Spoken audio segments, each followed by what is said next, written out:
When a king wanted something badly enough, the whole palace bent around the wanting. Servants adjusted, ministers drafted, courtiers smiled, the machinery tilted in whatever direction the crown pointed. That was the rule. Tommy Lascelles spent 40 years being the exception. He was the man standing between the wanting and the getting, holding a piece of paper that said no, dressed in language polished enough to survive a lawsuit. He served 5 monarchs across some of the most dangerous decades the British throne had ever produced. He watched one king abdicate for a divorced American woman. He steadied the nervous brother who had to wear the crown that got handed back. He managed prime ministers who believed their own importance, and queens who had been trained since childhood to expect obedience. None of them could quite get rid of him, and most of them, once the immediate fury passed, were quietly grateful he had stayed. He never wore a crown. He never stood on a balcony. He never gave a speech to weeping crowds. He was the man behind the curtain, and the curtain stayed up because he was there. The making of a man who would not be moved. Alan Frederick Lascelles was born in 1887 inches, Sutton, Waldron, Dorset, into a family that had everything except the money required to feel completely relaxed about having everything. The name was old. The connections spread through drawing rooms and country houses. His grandfather had been the 4th Earl of Harewood. His mother came from the Liddell family, which carried its own respectable gravity. What the household did not have was the particular cushion of wealth that allows a younger son to drift pleasantly into middle age without consequence. Everyone called him Tommy. The nickname came from his father, who called him Tommy Tadpole as a boy because of a head that arrived in the world slightly ahead of the rest of him. A harder child might have resented it. Tommy kept it and wore it without complaint for the rest of his life.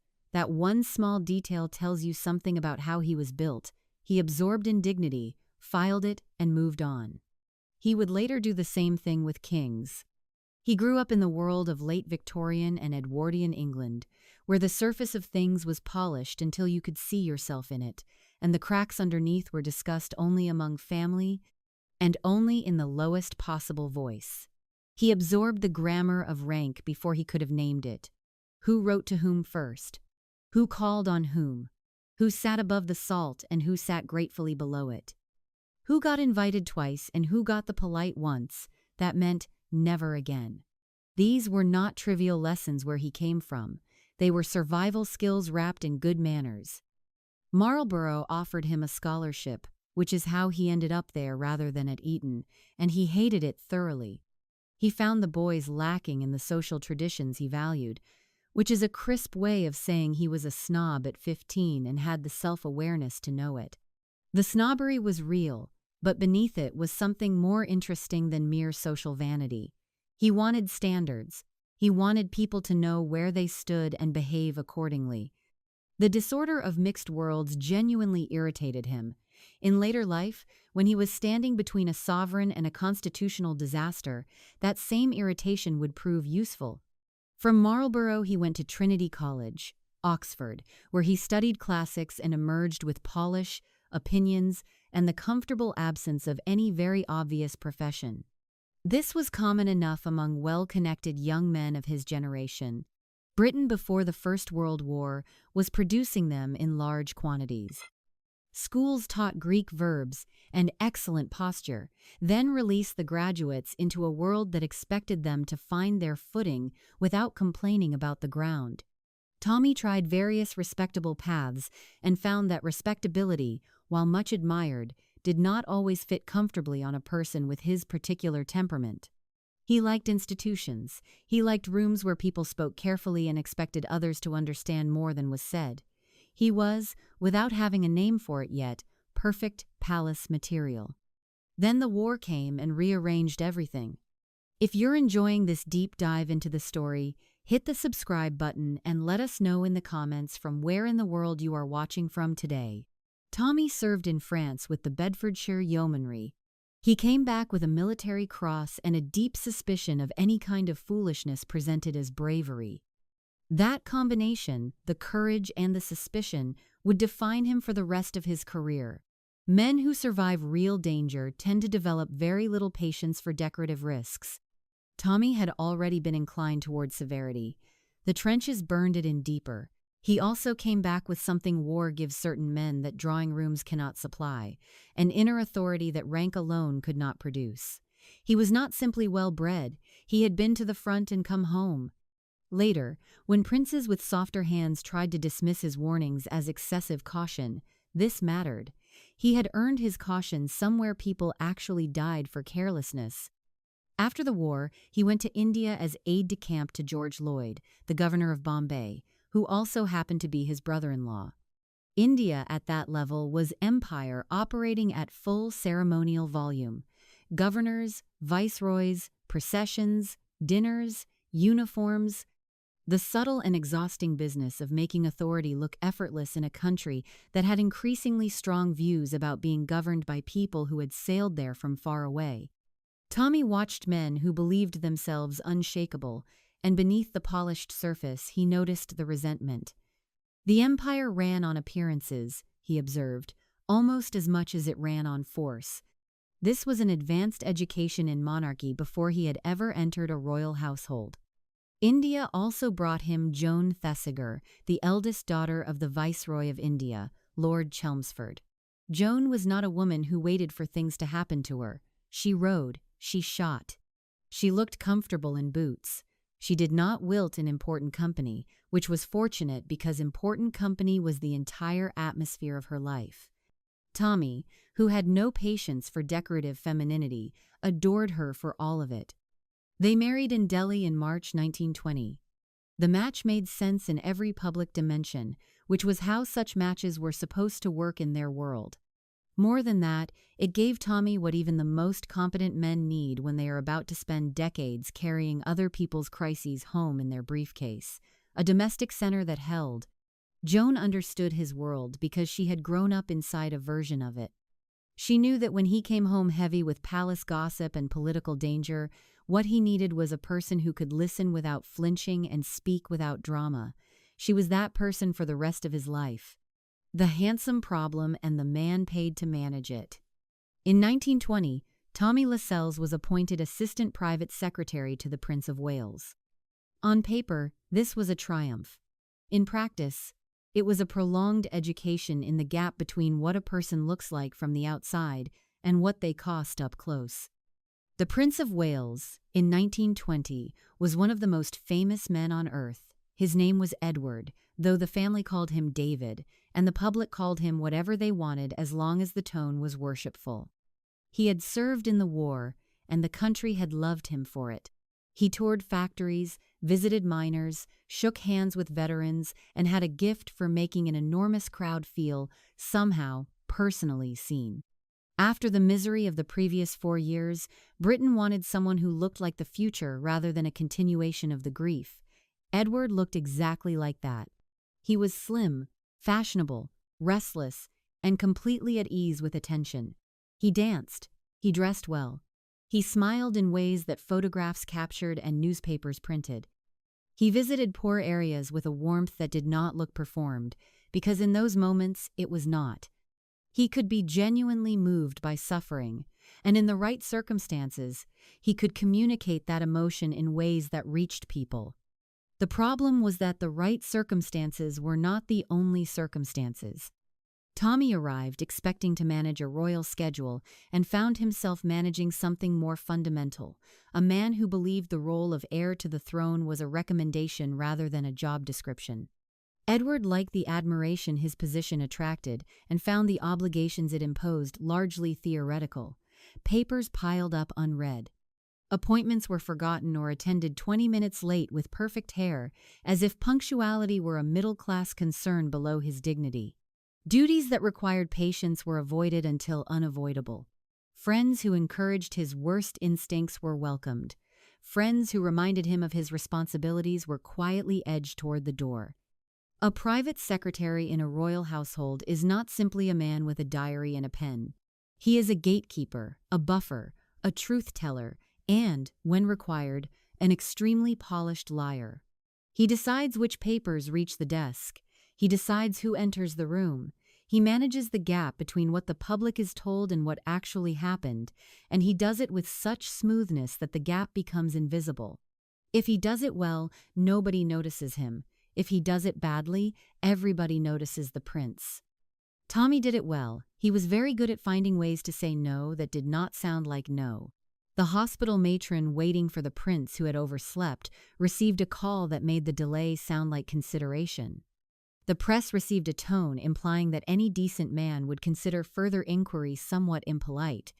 The prince received a knock on his door and the softest possible version of the words, "They are waiting, sir," delivered in a voice that arrived with the firmness of a closing gate. Edward would appear eventually. He would shake hands and listen to a speech and make a small child laugh, and the crowd would dissolve into warmth. That was the problem in its most precise form. Charm worked. It forgave everything and changed nothing. Tommy watched this cycle repeat itself for years and felt the accumulation of something he could not quite call disgust, because disgust is too theatrical a word for a man of his temperament. It was closer to the feeling of watching an expensive piece of machinery being operated carelessly by someone who had not read the manual and did not believe manuals applied to them. The Prince of Wales had a weakness for married women. This was not a secret in the circles that mattered. Court gossip traveled in drawing rooms with the speed of current and the precision of a surgeon who disliked the patient. Freda Dudley Ward was a married society beauty who held the prince's emotional center for years. He wrote to her obsessively and leaned on her for the kind of stability he refused to build from the inside. There were others. The pattern was consistent. Women with social confidence, women who knew the grammar of discretion, women whose marriages provided a kind of formal cover that everyone agreed to treat as sufficient until a husband stopped agreeing. Tommy did not arrive to conduct a moral audit. He understood that royal households had always had their arrangements, their tolerated corners, their polished silences. What he could not tolerate was the scale. A private attachment was one thing. A future king whose emotional life operated entirely around private longing rather than public duty was another. He could not fix the man. He tried to fix the damage the man kept creating. He sent flowers to offended hostesses. He wrote apology letters that did not contain the word sorry and somehow conveyed it anyway. He spoke to editors with the tone of a man who found further inquiry mildly beneath them both. He rearranged schedules around whatever the prince had done the evening before, phrasing each adjustment as if it had been planned from the beginning. He was very good at making disorder look like choreography, which is a skill that has a great deal of commercial value and absolutely no chance of earning public recognition. What he could not do was make the prince care about any of it. Edward wanted freedom and applause simultaneously. He wanted crowds to love him and rules to leave him alone. He treated the monarchy the way some people treat a family home. Pleasant to return to when convenient, but not somewhere you would let interfere with your schedule. Tommy watched this and began to form a conclusion that took years to arrive at fully, but was already taking shape in those early years of the 1920s. The problem was character. And character, unlike a late appointment or an offended countess, was not something that could be managed with a well-worded letter. The years with the Prince of Wales ground Tommy down in a way that war had not, because war at least had the decency to be openly dangerous. This was the sustained, daily friction of being more serious about someone's future than they were. One must imagine the specific texture of it. The papers left unread, the prince waving them away with a smile that implied the country should be grateful for his smile alone. The appointments approached as interruptions in a life primarily devoted to pleasure, the meetings with officials where Edward would agree to everything and remember nothing. Tommy had married, had children, built a life that cost money to maintain. To resign from a royal post is not like resigning from an office position. Everyone notices. Everyone wonders what you know. Your departure becomes a statement about the person you have left, even when you insist it is not. He stayed longer than his judgment told him to, because staying is always easier than the very public act of choosing to stop. By 1929, he had reached his limit. The word he used officially was differences. In British palace culture, that word functions the way a curt nod functions at a funeral. It acknowledges something significant, while preventing anyone from having to say what the significant thing actually was. In private, Tommy was less diplomatic. He would later describe his years managing the Prince of Wales as work more wearing than anything he had done in the war. The war had been dangerous.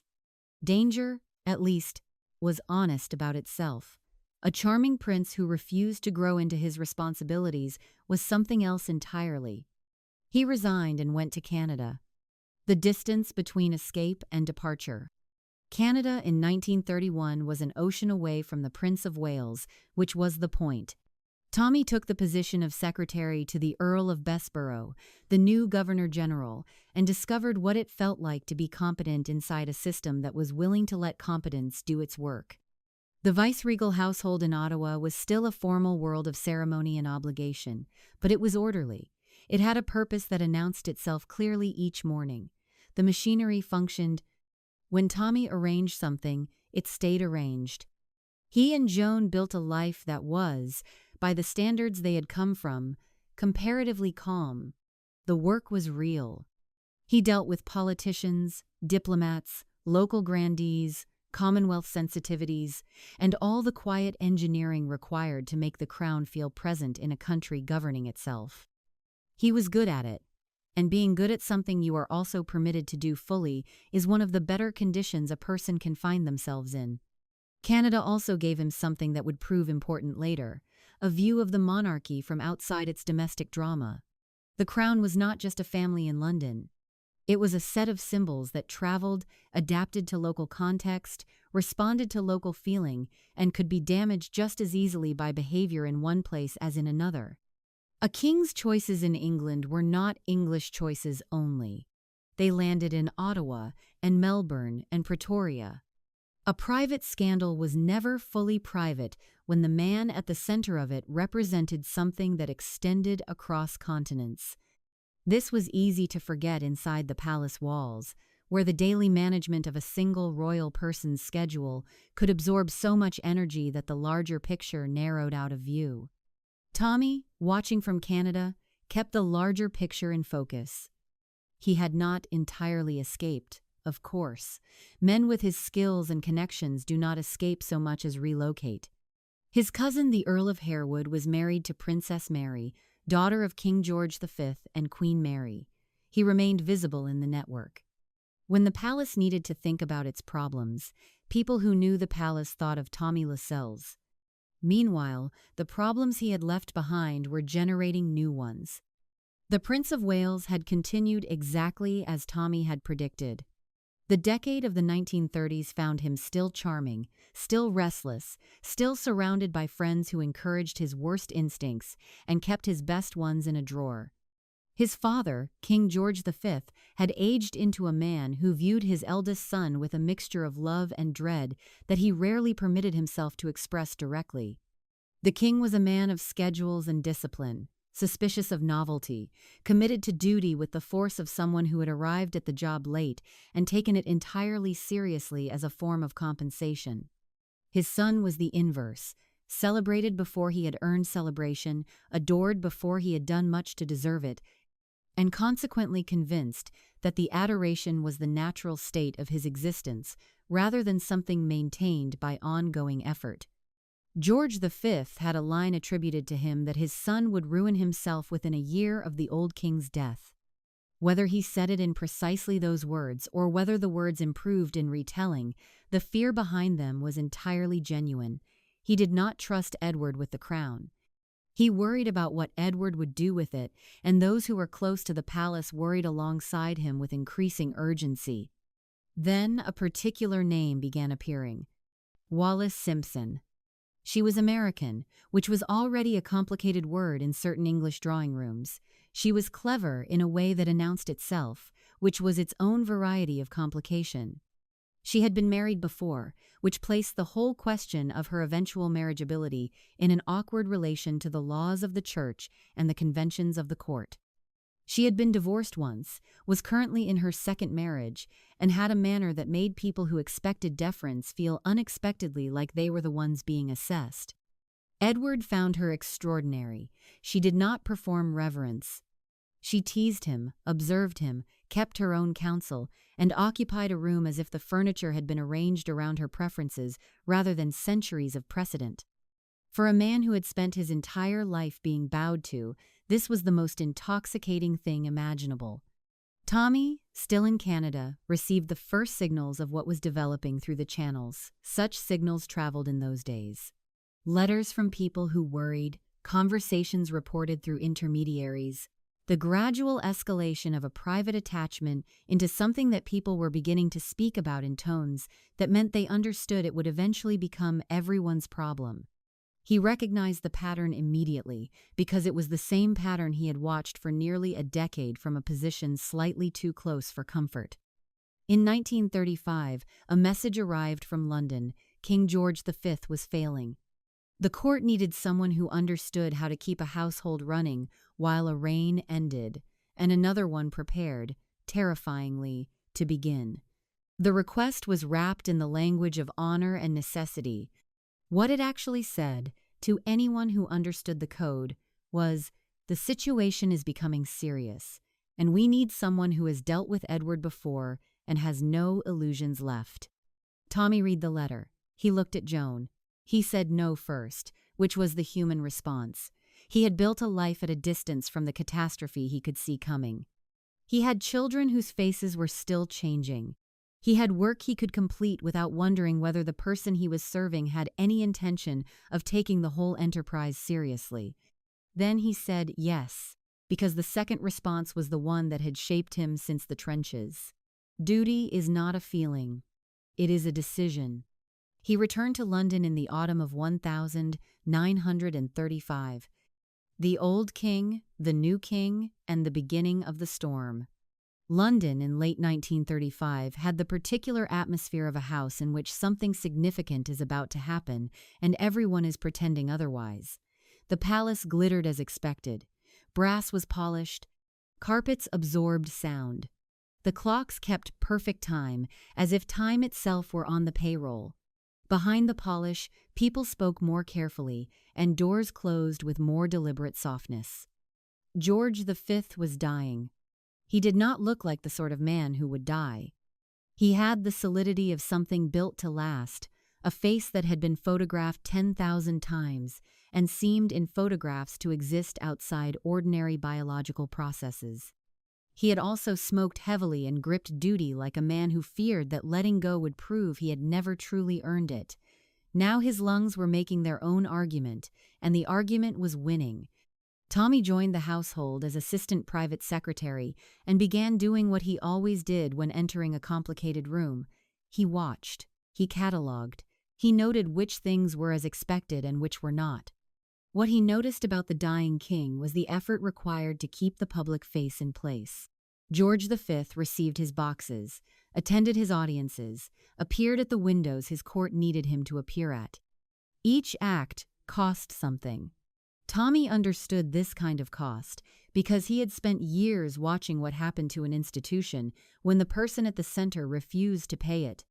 Queen Mary was a different kind of observation. She had always given the impression of being constructed from discipline and velvet in equal proportions. Now, beside her ailing husband, she became even more controlled. She did not permit corridors to witness her grief. She did not allow the machinery to stall simply because the emotional pressure was enormous. She had spent her life believing that the crown was not a reward but a discipline, and she approached her husband's dying with the same philosophy she had applied to everything else. The form must hold, because the form is what the public sees, and what the public sees is what the public trusts. Tommy respected her for it. He also noticed that she did not trust the Prince of Wales, and that this distrust was not performed or discussed but simply present in every room they both occupied, like a temperature difference. The prince visited. He arrived with the correct expression and a genuine tenderness that was visible to people who knew how to look. Then he left, because there was always somewhere else to be. The pattern had not changed. The stage had. Albert, the Duke of York, visited differently. He lingered at his father's doorway. He seemed to be gathering something from the proximity, though what he was gathering was unclear. He was not built for what was coming. Everyone could see it, and no one could say so directly. His wife Elizabeth came with him, and her presence was its own quiet act of management. She kept him from falling through his own floor. King George V died on the 20th of January, 1936. Tommy had returned to serve one sovereign and found himself, within weeks, serving another.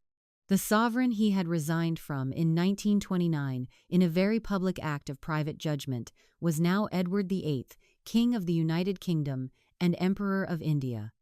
The people who had hoped that kingship would sober Edward, and there were many such people, including some who had held the hope for 15 years, discovered that the crown had not performed the expected transformation.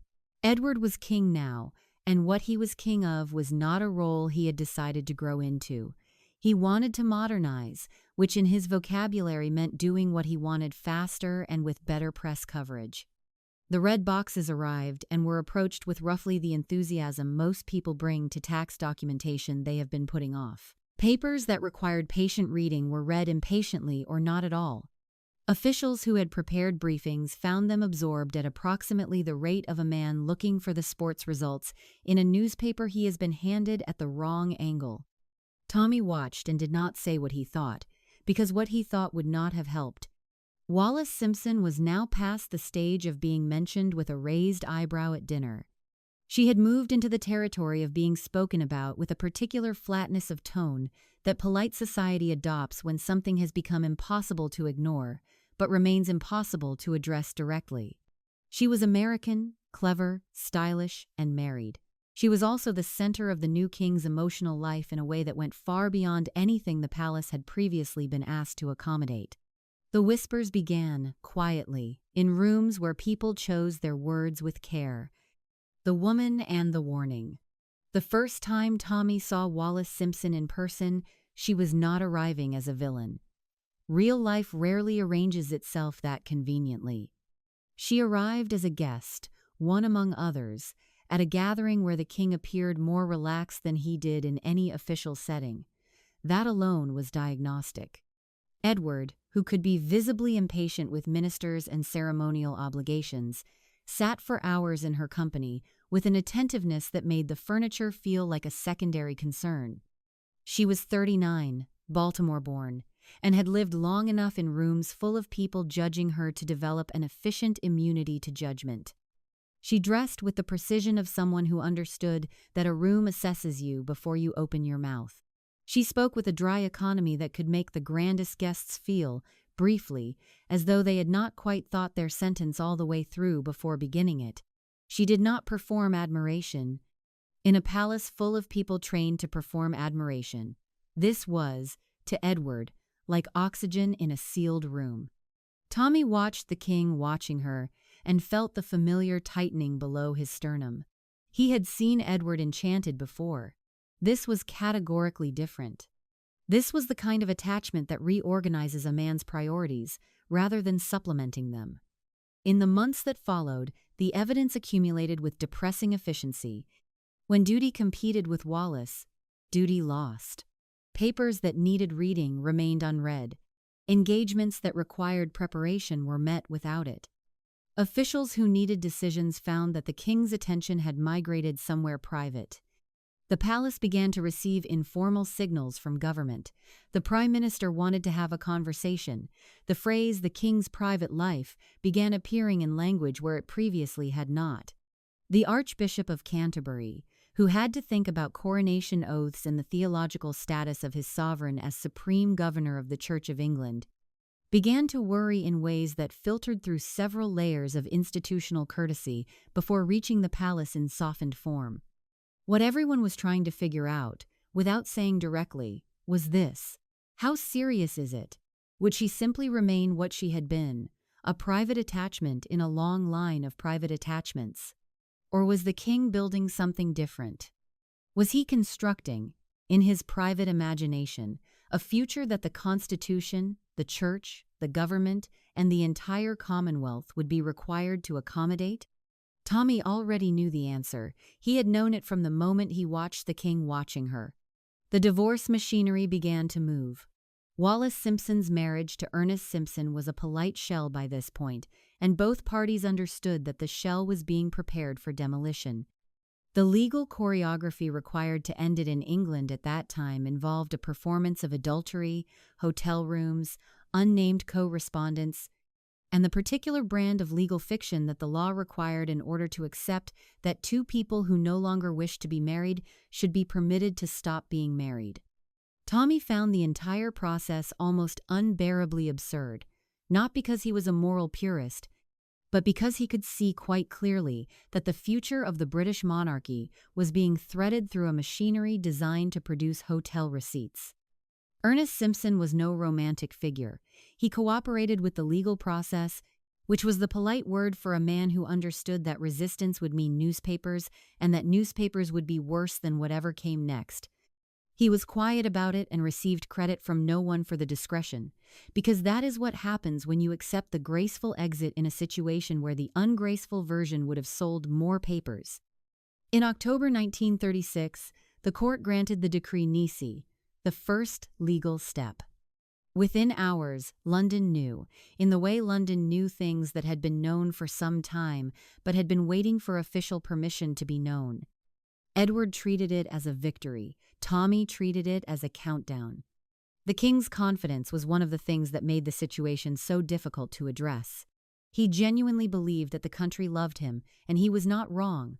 The crowd still turned out. The foreign tours still generated warmth. The photographs still worked. What he could not seem to grasp was that public love operates through a specific agreement.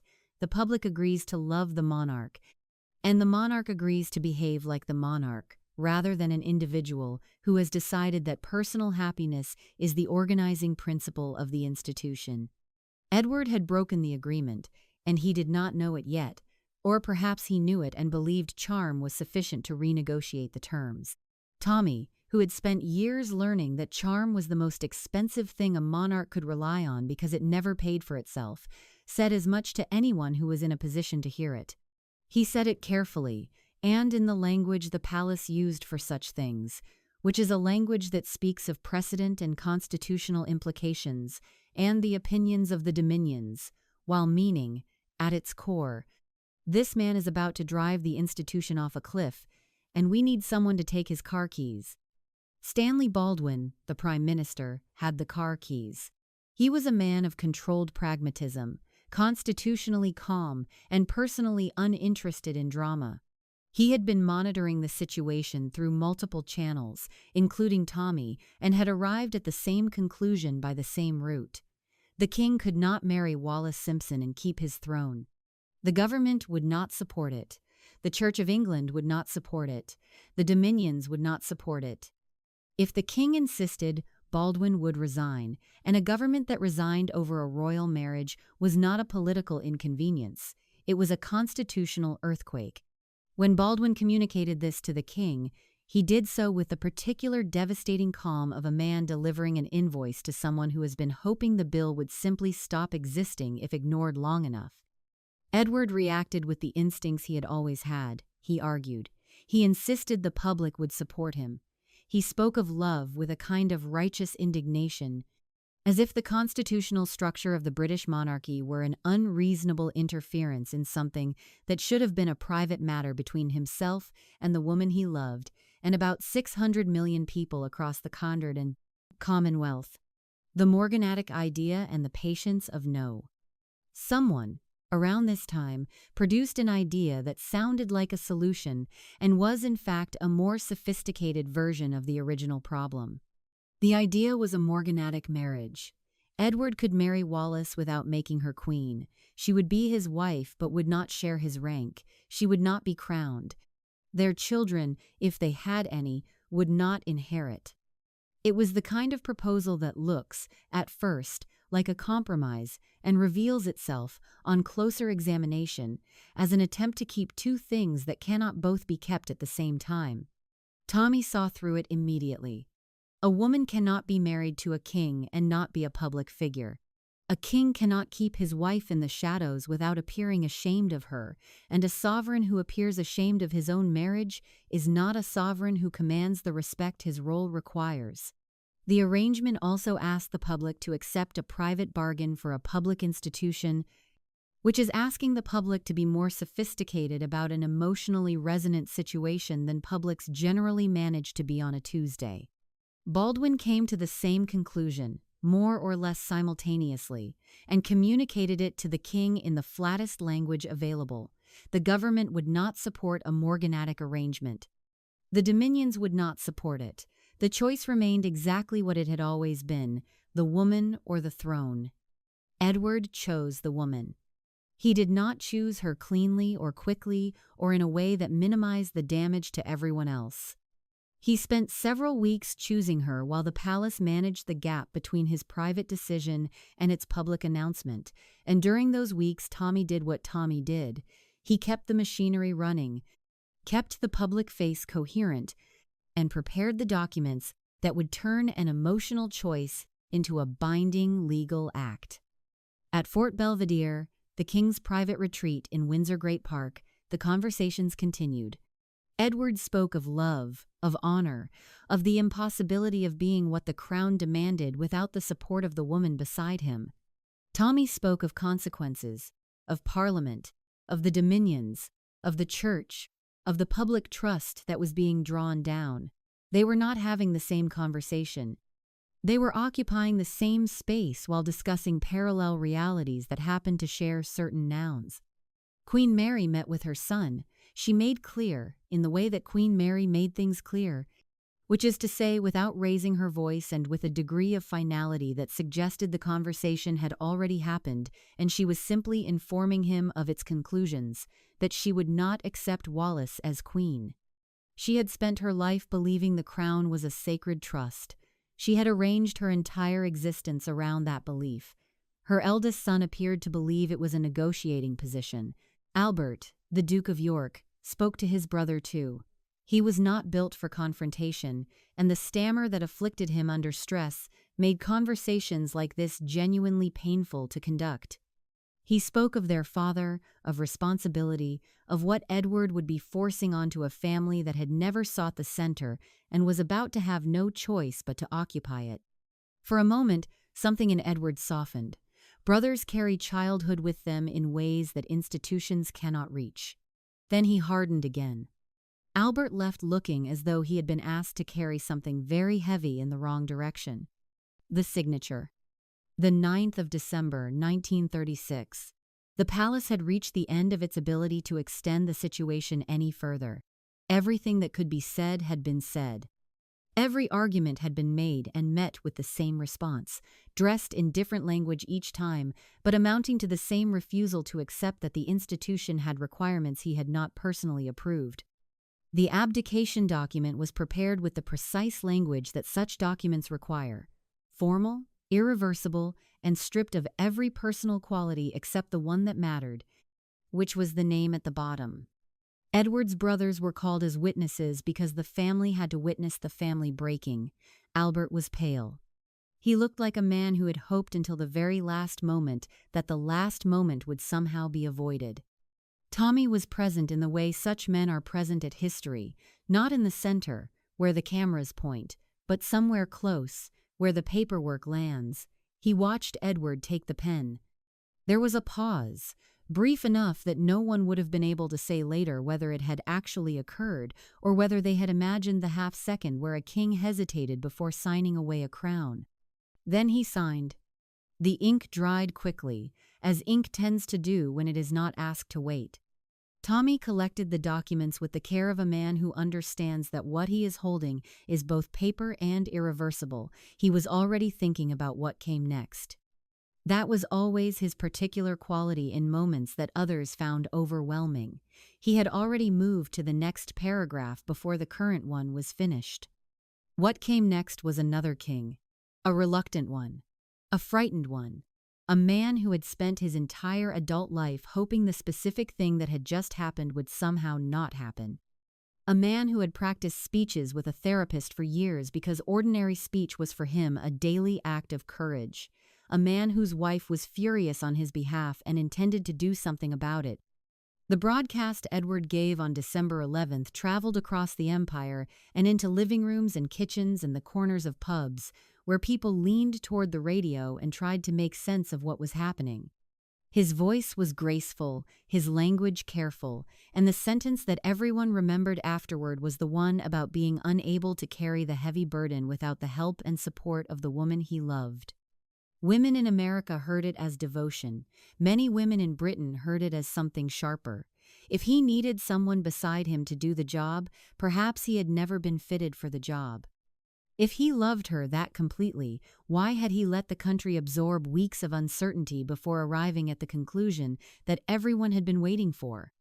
If the sacrifice was so noble, why did so much of the speech sound like a man making sure the audience knew how much he had given up?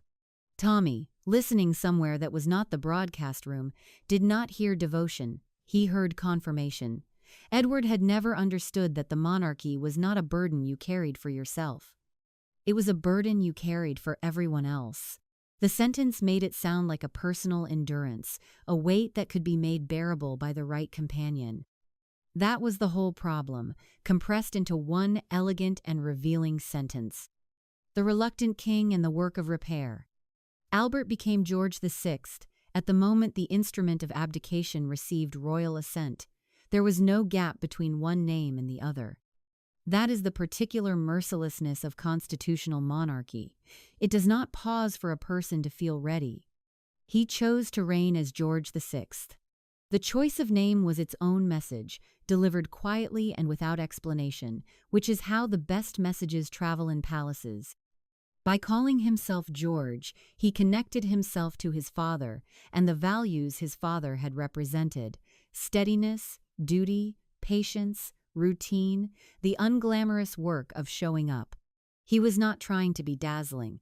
He was trying to be dependable, and he understood, probably better than anyone who had not personally watched his brother govern, how much more the country needed dependability. Tommy was now more central to the new reign than his title indicated. The private secretary he served under had his own relationship with the king, but Tommy's combination of experience, institutional memory, and absolute clarity about what the past decade had cost gave him an authority that expanded naturally into whatever space the situation required. If you find this story engaging, please take a moment to subscribe and enable notifications. It helps us continue producing in-depth content like this. His first task was the same task it had always been: make the machinery run. There were proclamations to draft, messages to send, household arrangements to redesign, a coronation to plan for a date that had been prepared for a different man and would now have to be adjusted without the adjustment looking like what it was. The date in May 1937 had been chosen for Edward. The machinery of monarchy does not cancel its bookings simply because the person the booking was made for has left. George VI would be crowned on the same date, in the same abbey, before largely the same crowd, and the ceremony would need to carry the weight of all that had happened while looking, somehow, like a continuation rather than an emergency repair. The Duke of Windsor, as Edward was now called, did not make the repair easy. This was perhaps predictable. Men who believe they have been wronged by their families rarely become easier to manage in the period immediately following the wronging. Edward spent the first months after the abdication in Austria, then moved through Europe with Wallis on his arm and his grievances in his luggage. He wrote letters. He telephoned.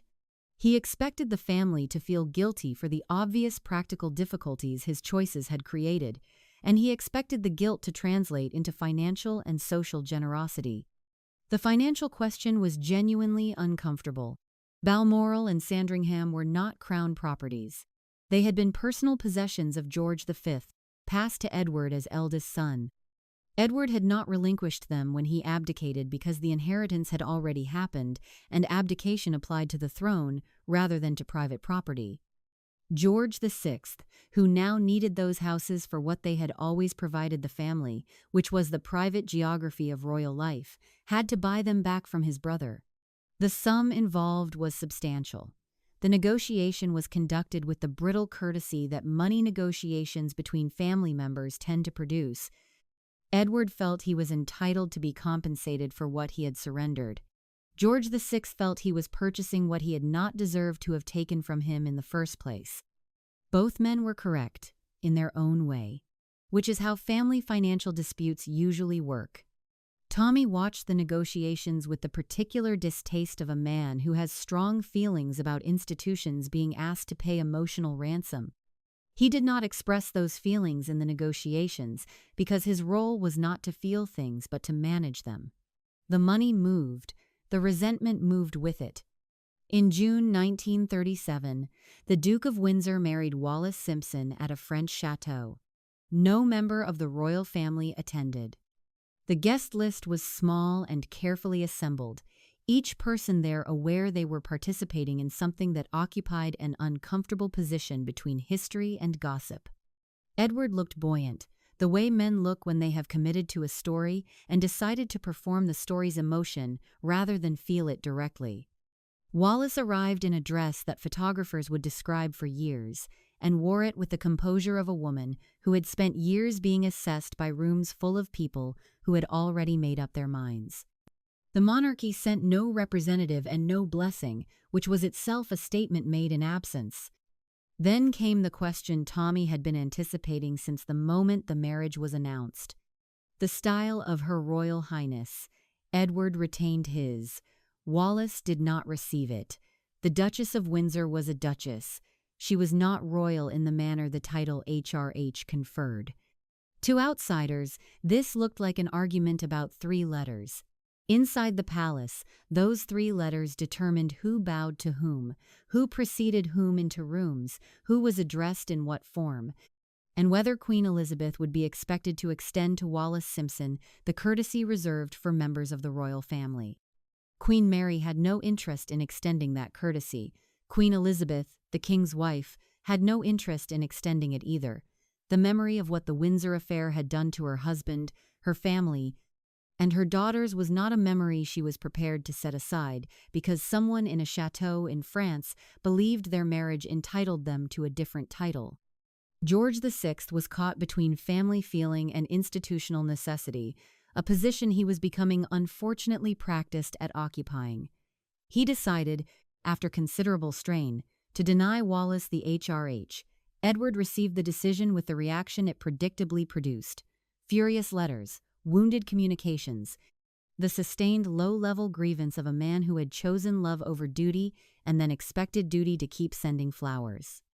Tommy supported the decision because it was the correct one, and because Tommy had spent enough of his career managing consequences to know that yielding there would only relocate the problem rather than resolve it. The coronation, the photographs, and the German visit. The coronation of George VI took place on the 12th of May, 1937, in Westminster Abbey, on the date that had been prepared for his brother. George VI walked into the Abbey carrying something that most men who walk into coronation ceremonies do not carry: the full knowledge that he had not wanted to be there. That knowledge made him work harder, not less, because a man who knows he is not naturally suited to something tends to prepare for it with a seriousness that natural aptitude never requires. He had practiced. He had worked with his speech therapist. He had memorized the order of service to the degree that when the ceremony happened around him, he could focus on inhabiting it rather than navigating it. Elizabeth walked beside him and did with public presence what she had always done. She made it look effortless without making it look easy, which are different things. Effortless means the effort is invisible. Easy means there was no effort. She never permitted the second impression, because she understood that people who appear to make no effort are often not believed to mean what they are doing. Their daughters watched from the gallery. Princess Elizabeth was 10 years old, solemn and attentive in the way that certain children are solemn and attentive when they understand without being told that what they are witnessing will matter for the rest of their lives. Princess Margaret was 6, mostly aware that everyone seemed very serious and that her parents were wearing things that were very heavy and very old. Tommy stood among the officials and felt the private exhale of a man who has spent years preventing a catastrophe and is now watching the work hold. The monarchy had been bruised. It had survived. The question that followed survival was always the same. What had it learned? And who would make sure the lessons were applied? That autumn, the answer to the second part arrived in a form that made everyone in the palace go rigid. The Duke and Duchess of Windsor toured Germany in October 1937. They smiled, visited, spoke warmly, and on October 22nd, they met Adolf Hitler at Berchtesgaden. The photographs showed two people who appeared to be on a perfectly pleasant social visit to a man whose politics were, at that point, no longer ambiguous to any serious observer. Edward later offered various explanations for the visit. He spoke of labor relations, of wanting to understand Germany's social programs, of the importance of dialogue. The explanations were the kind that make sense only if you are willing to accept that the explanatory framework matters more than the image. Tommy was not willing to accept that. He had known for years that Edward's vanity made him susceptible to flattery from sources that a man less hungry for significance might have been more careful about. A disgruntled former monarch is a useful symbol for foreign powers with an interest in British instability. Whether Edward intended anything beyond feeling important, or whether he was simply a man who enjoyed being treated as someone who still mattered by people who had calculated that treating him as such was advantageous, the difference did not actually reduce the danger. Queen Mary's disapproval reached, if anything, a new altitude. Elizabeth was furious in the quiet way she reserved for things that genuinely threatened her family. George VI read the reports with a face that people around him learned to read as his expression for discovering that his brother had created another problem that was now George VI's problem. Tommy moved from reaction to containment. He spoke with government officials. He made sure the palace's position remained clear and silent, which meant not commenting, because commenting would give the story a second day's life in the press. He ensured that Edward's communication with the family remained formal and supervised, because informal and unsupervised created situations like the one that had just occurred. The difficulty was that Edward, now Duke of Windsor, was not an easily solved problem. He was not going away. He was not going to stop being who he was.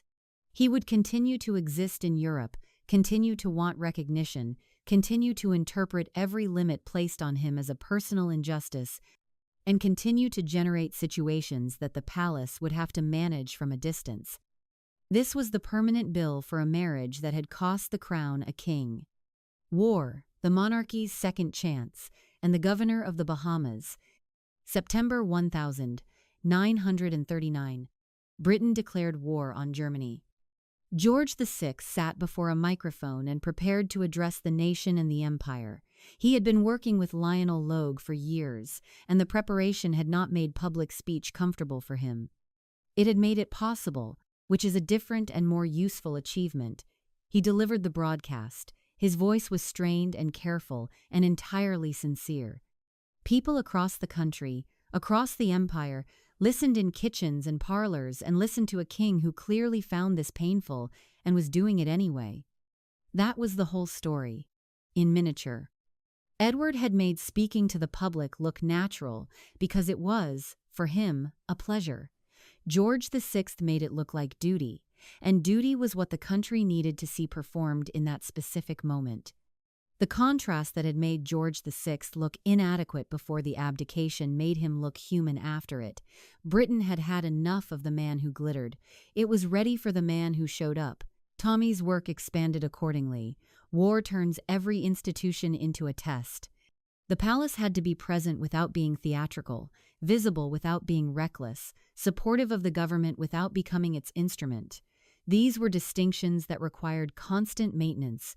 Winston Churchill became Prime Minister in May 1940, and Churchill was a man who occupied rooms with the force of weather. He had backed Edward during parts of the abdication, which had not endeared him to the York side of the family.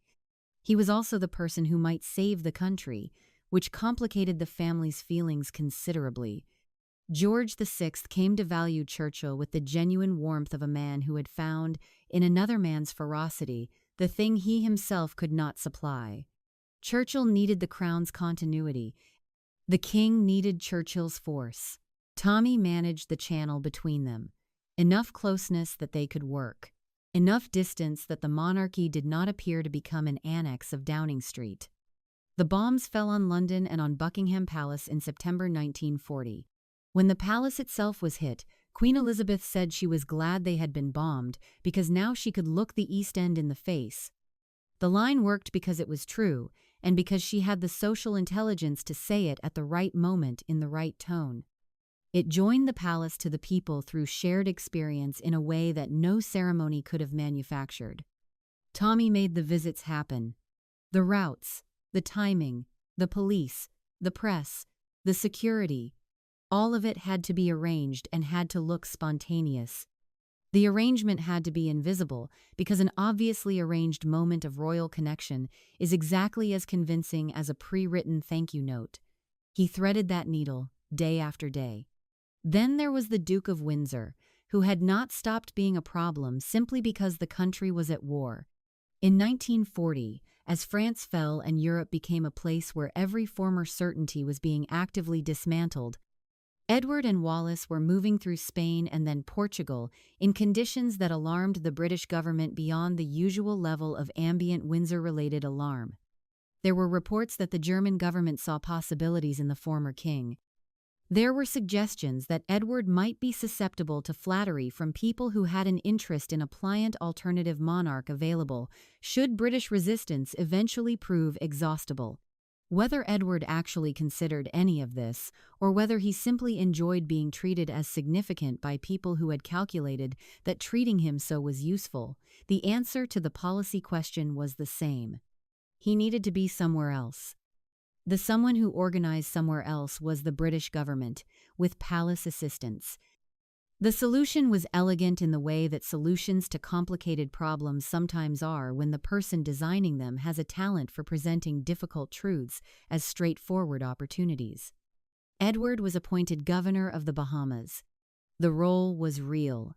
It was also, and this was the part that mattered, very far from Europe.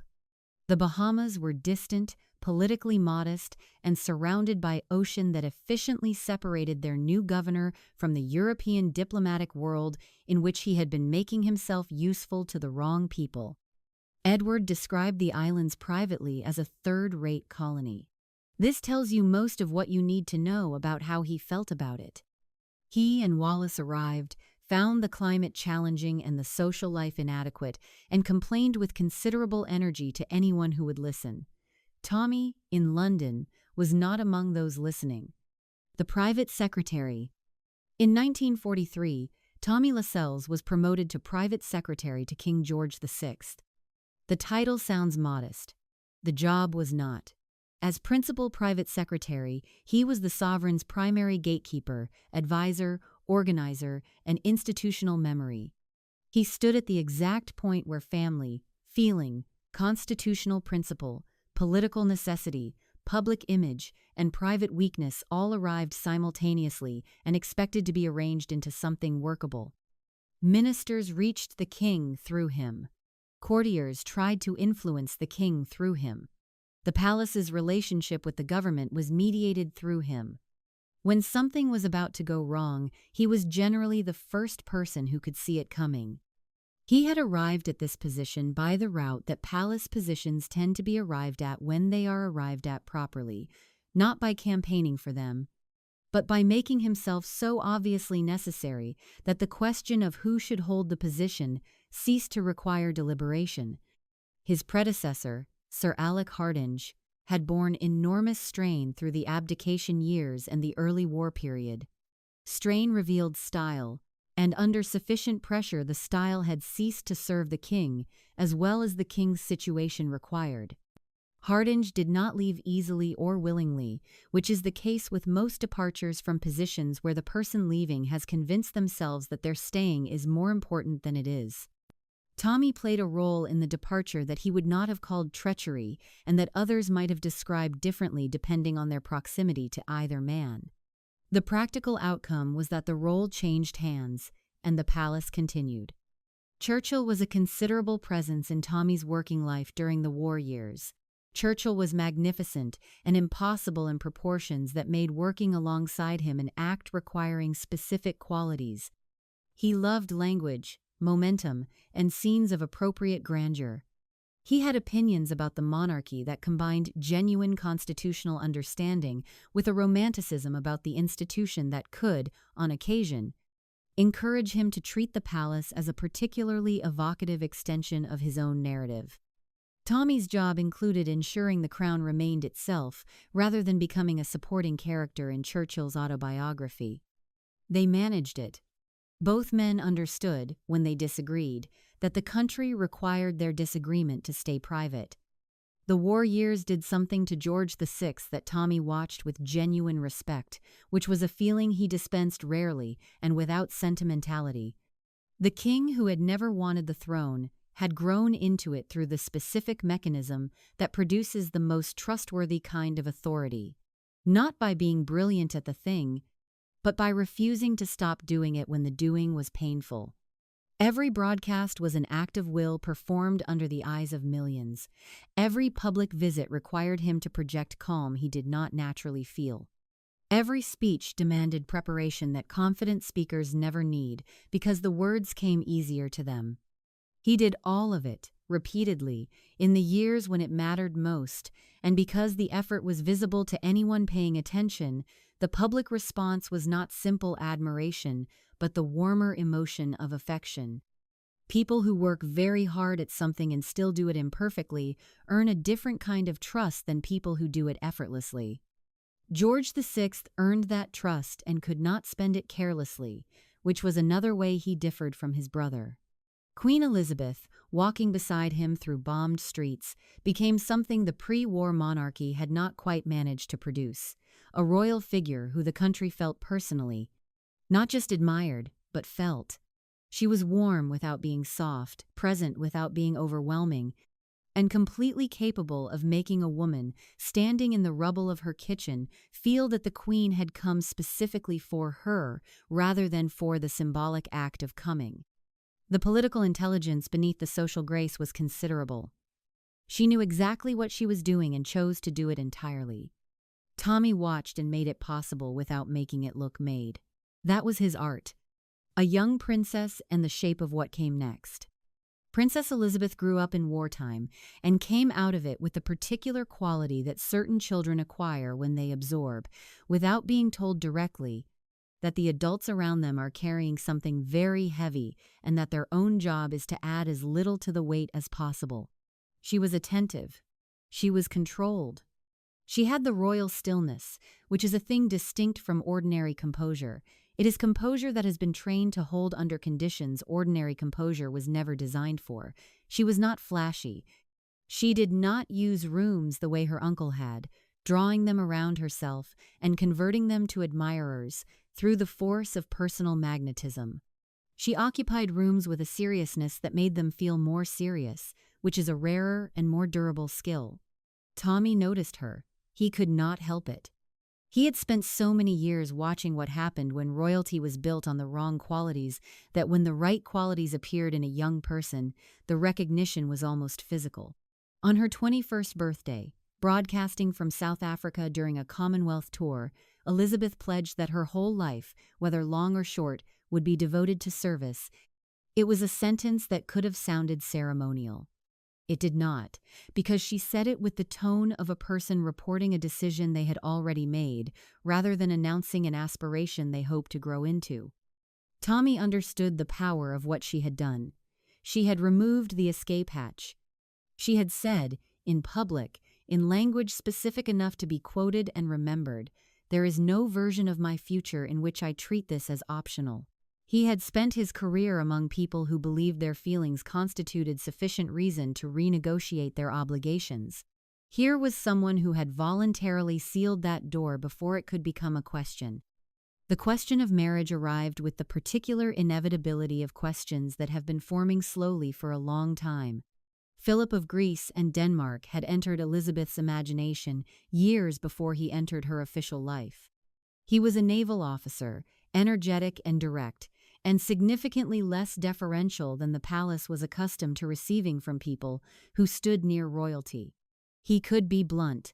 He had opinions about himself that he expressed without apology. He had a complicated family background that included German relations at a historical moment when German relations were not a recommendation. The palace was cautious with the precision of people who had learned what happened when caution was not exercised.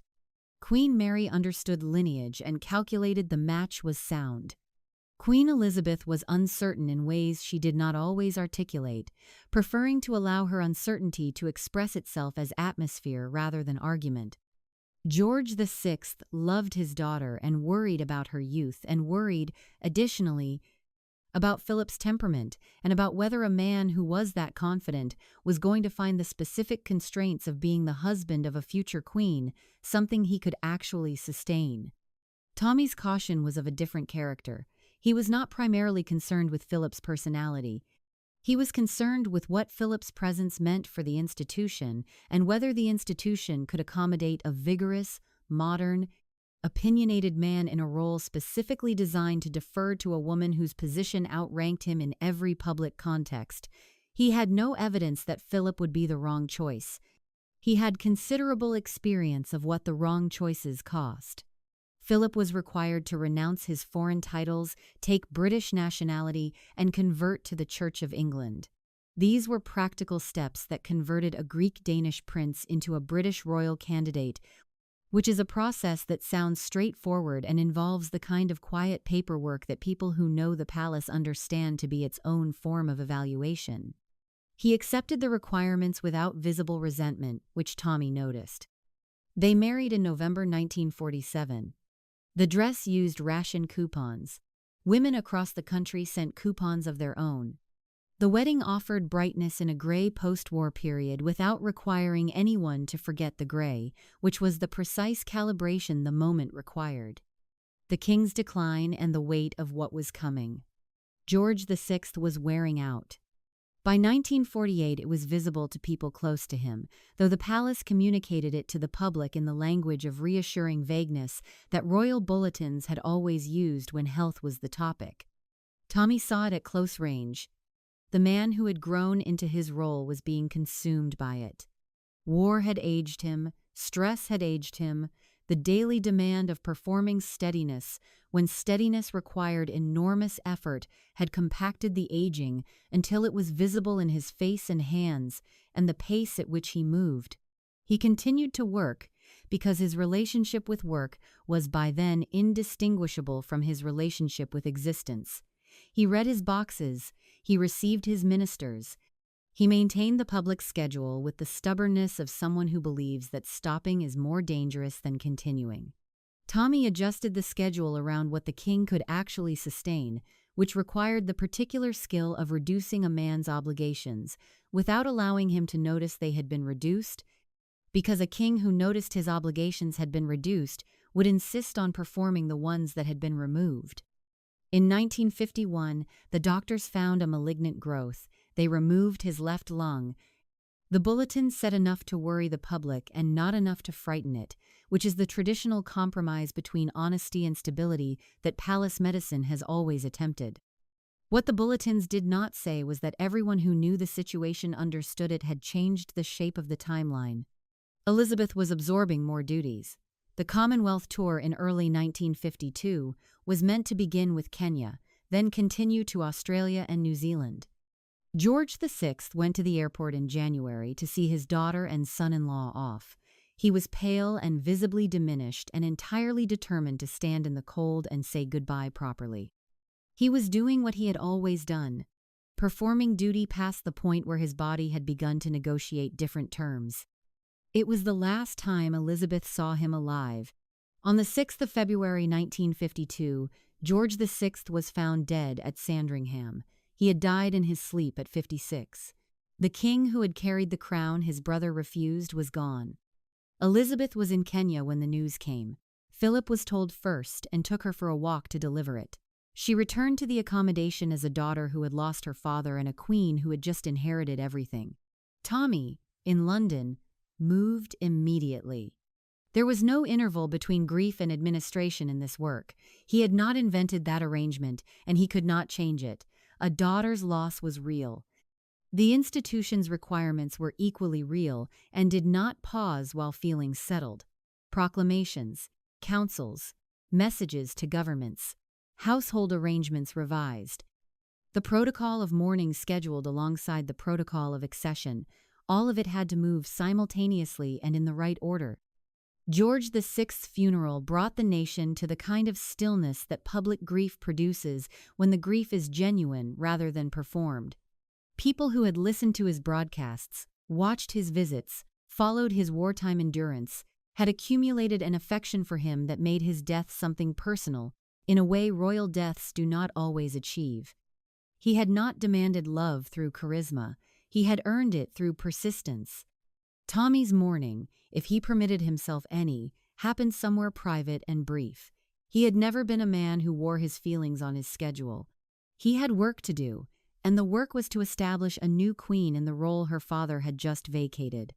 Elizabeth II, and the names that stayed. The new queen was 25 years old. She had her father's seriousness and her mother's composure and her own particular quality, which was a stillness so complete it could be mistaken for coldness by people who had not watched her long enough to understand that the stillness was what held everything together rather than what kept everything at a distance.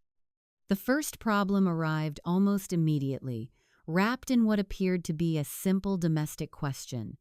Philip wanted his children to carry his name, Mountbatten. It was, he pointed out, the name of the family he had built with his wife. In any ordinary family, this would have been an unremarkable expectation. Royal families are not ordinary families, and Tommy would have argued that this was not merely a matter of preference but of design. Royal families are not ordinary, because ordinary families do not carry within their name an entire institutional identity that had been deliberately constructed at a moment of national crisis. Windsor had been chosen in 1917 when the royal family shed its German dynastic label because German names had become politically untenable during a war fought against Germany. The name had carried the monarchy through the Abdication, through 2 world wars, through the painful restoration of public trust. It was not simply a surname.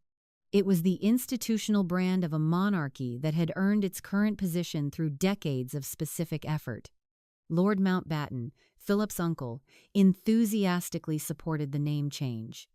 Lord Mountbatten had the characteristic enthusiasm of someone whose family name stood to be improved by the change.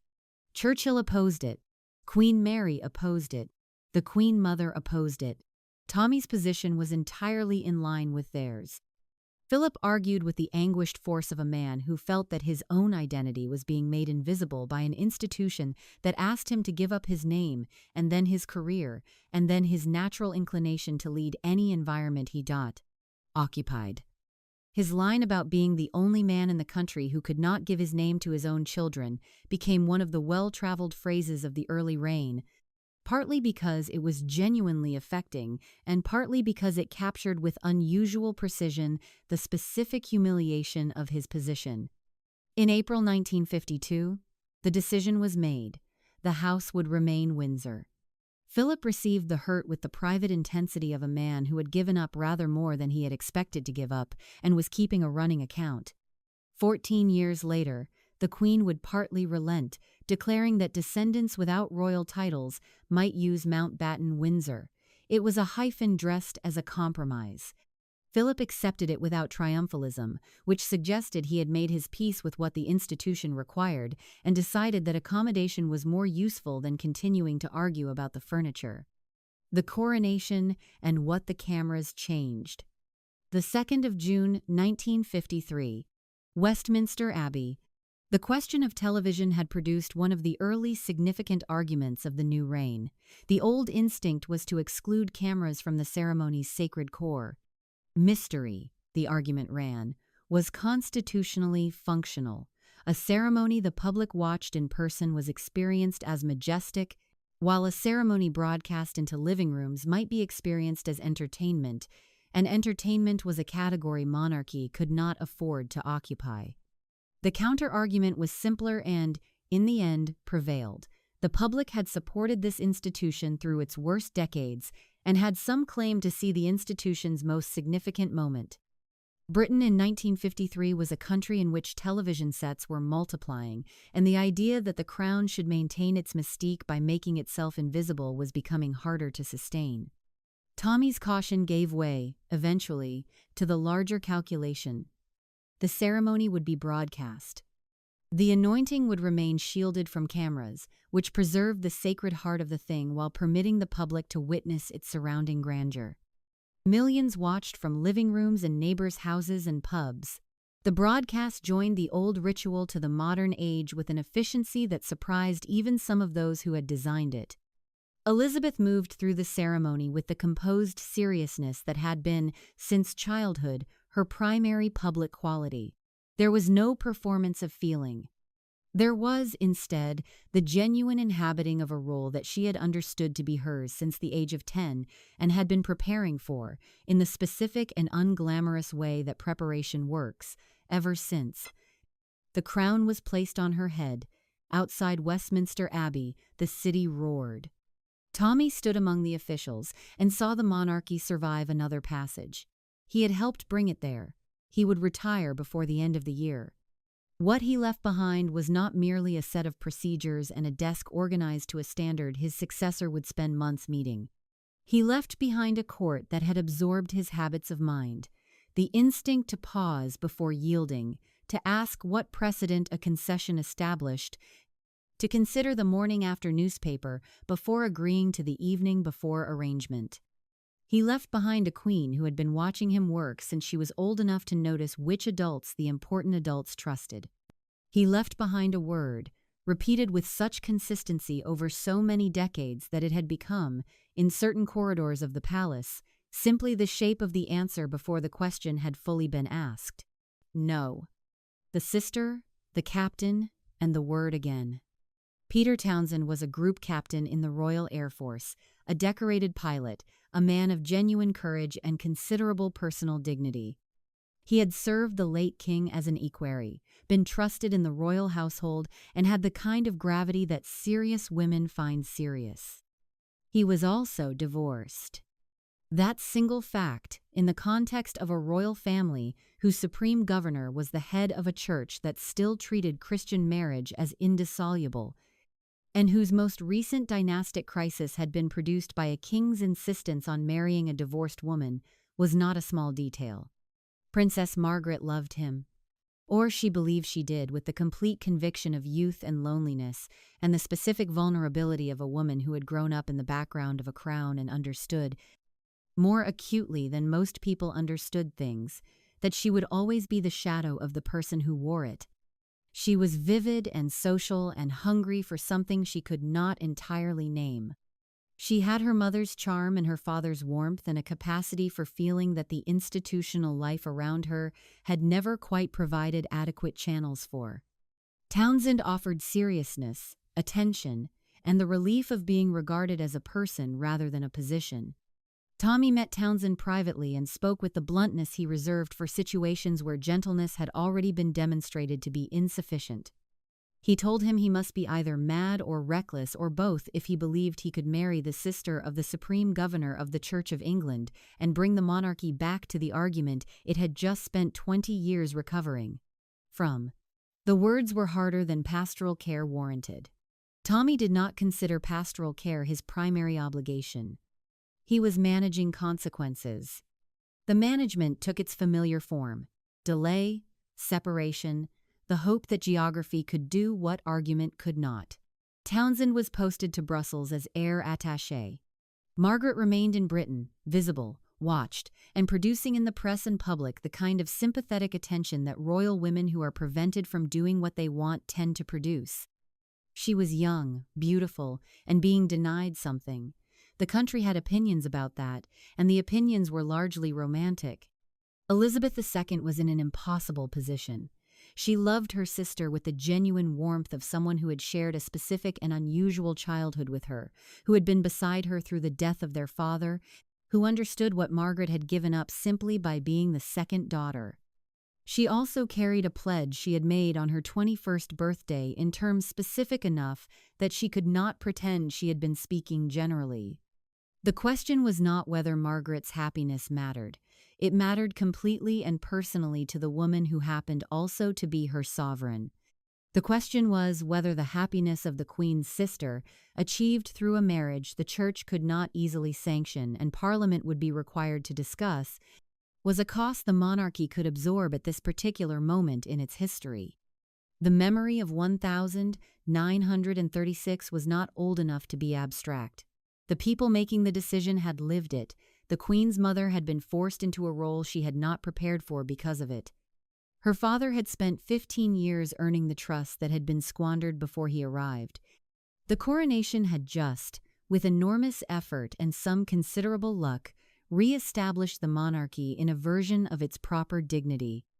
To appear, within months, to be rerunning the previous crisis in a slightly different configuration was not a price anyone at the center could evaluate calmly. Townshend returned from Brussels in 1955. Margaret was 25.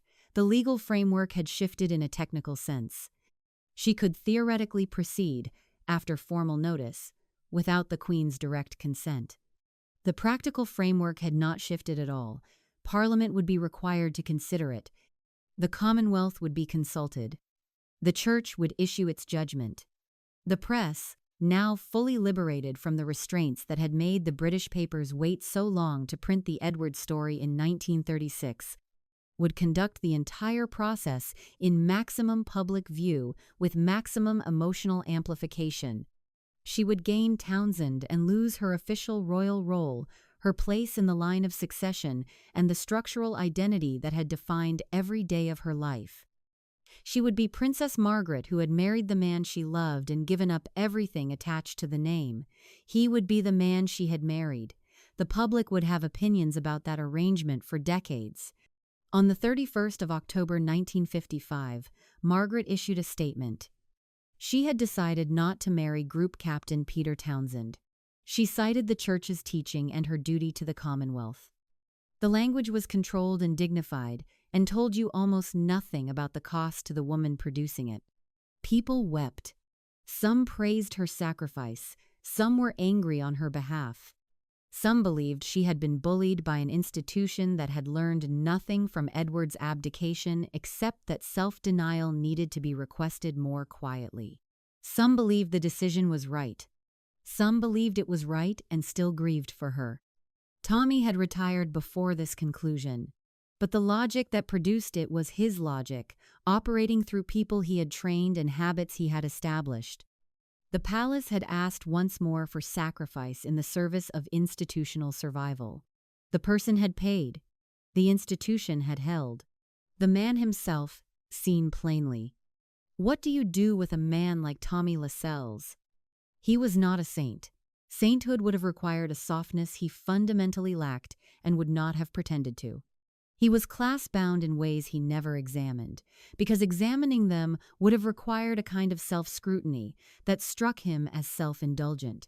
He could be cruel with a precision that suggested he had aimed.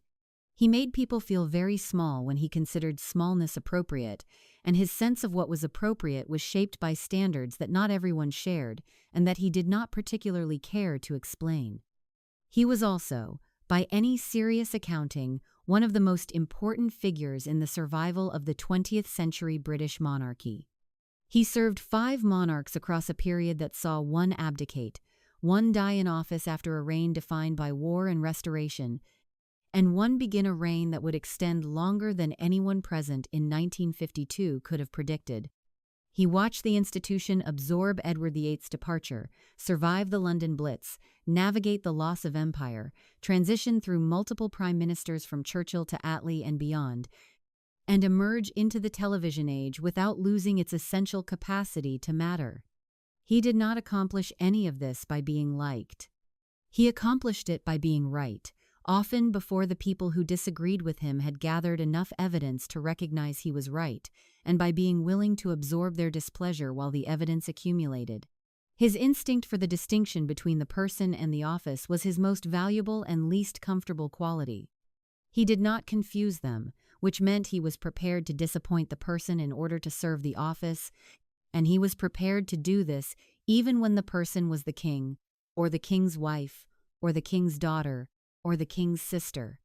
He understood something that people who are trained from birth to be obeyed do not naturally learn, that the office is larger than the person, and that a person who forgets this does not make the office smaller. They simply place themselves in a category the office cannot accommodate, which produces consequences that are avoidable if anyone is willing to say no early enough. Tommy was willing. He kept diaries, not for publication during his lifetime, and not designed as self-promotion, but because he trusted paper more than he trusted the versions of events that polished themselves in memory. The diaries contained his private judgments, which were sharper than his official language.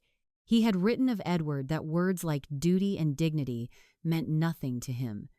It was a sentence that could have been composed in anger but reads, in retrospect, like a clinical observation from a man who had spent 9 years gathering the data. He also had a sense of humor that people who experienced only his severity did not always discover. It was the dry humor of someone who found the human performance of authority genuinely funny while remaining committed to the necessity of the performance. He could describe a difficult situation with a wit that punctured the pomposity without undermining the point.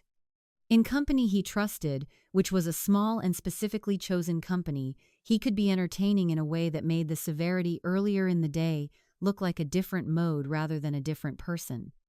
Joan sustained him through all of it. She had understood the world he occupied from the beginning because she had been raised at the edge of a similar one, and she brought to their private life the same qualities she had always had: nerve, presence, and a refusal to be softened by proximity to grandeur into someone she hadn't been before the grandeur arrived. When he came home from palace days that had been testing in ways he was not permitted to describe in detail, she provided the particular relief of a person who grasped the broad shape without needing the specifics. He had 3 children. They grew up with a father whose work was largely invisible and all-consuming, whose absences made sense in theory and created gaps in practice, whose name appeared in nobody's newspaper, but whose decisions were shaping the institution that occupied the center of the national life. This is the particular condition of people who serve in ways that cannot be publicly acknowledged, and their families absorb the cost without receiving the credit. The legacy and the ceiling. Tommy Lascelles retired in 1953, shortly after the coronation that marked the beginning of Elizabeth II's reign and the conclusion of the most turbulent quarter-century in the history of the Windsor monarchy. He had been offered a peerage multiple times and declined it with the consistency of a man who had formed a view and found the view more satisfying than the alternative would have been. He eventually accepted a barony, but the hereditary peerage that would have installed him permanently in the House of Lords was not something he wanted. He had spent his career watching men mistake access for importance. He saw no reason to spend his retirement imitating the pattern. He lived until 1981. In those later decades, he watched the monarchy he had served move into an era he had not designed for and could not have fully anticipated. The age of mass celebrity, of photographic intimacy, of a public appetite for royal feeling that grew as the boundaries of privacy shrank. The deference that had made his style of management workable was eroding in the culture more broadly, and the royal family was discovering that the bargain available to it had changed.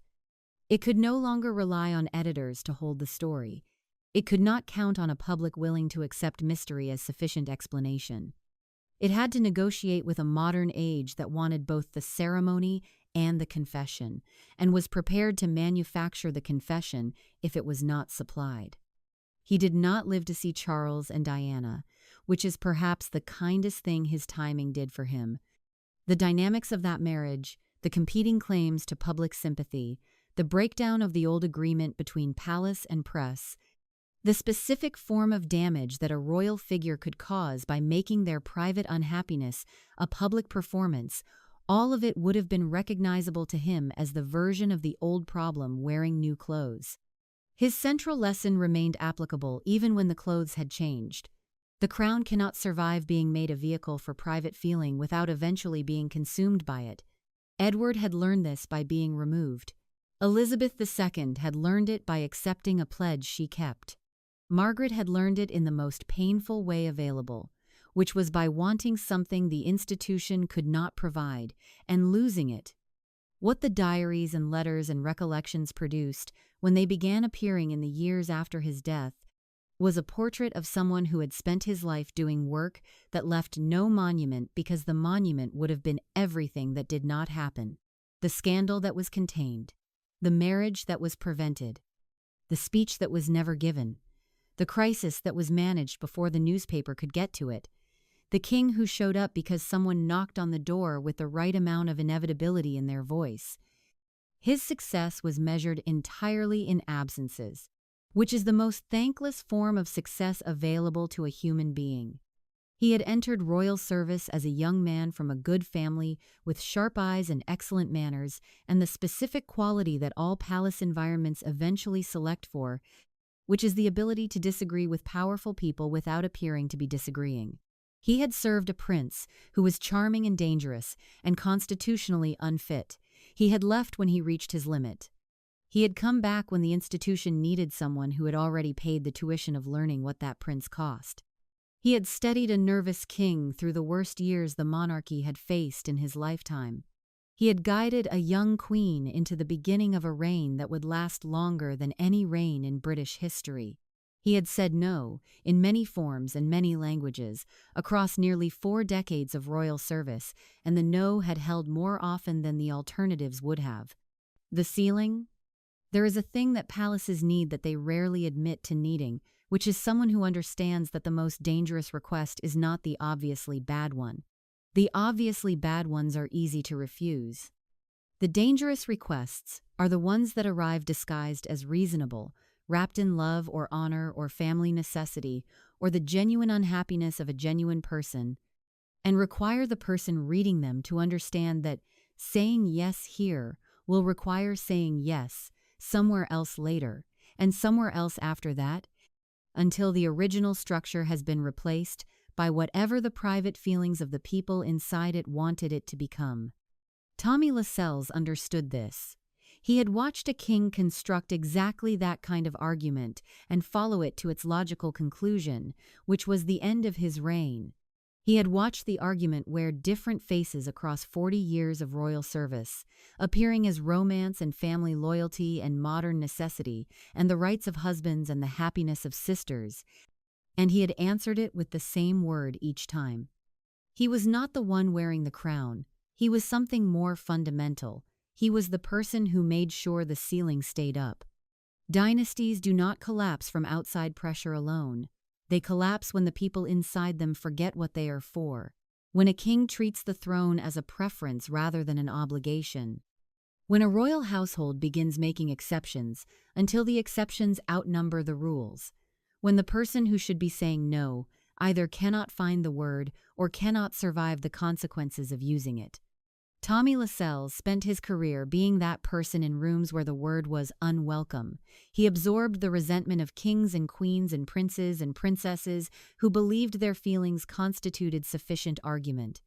He watched charm fail to mature into duty, watched nervousness harden into courage, watched young women become sovereigns, watched brothers become burdens, watched institutions survive what should have destroyed them because someone was paying attention at the right moment.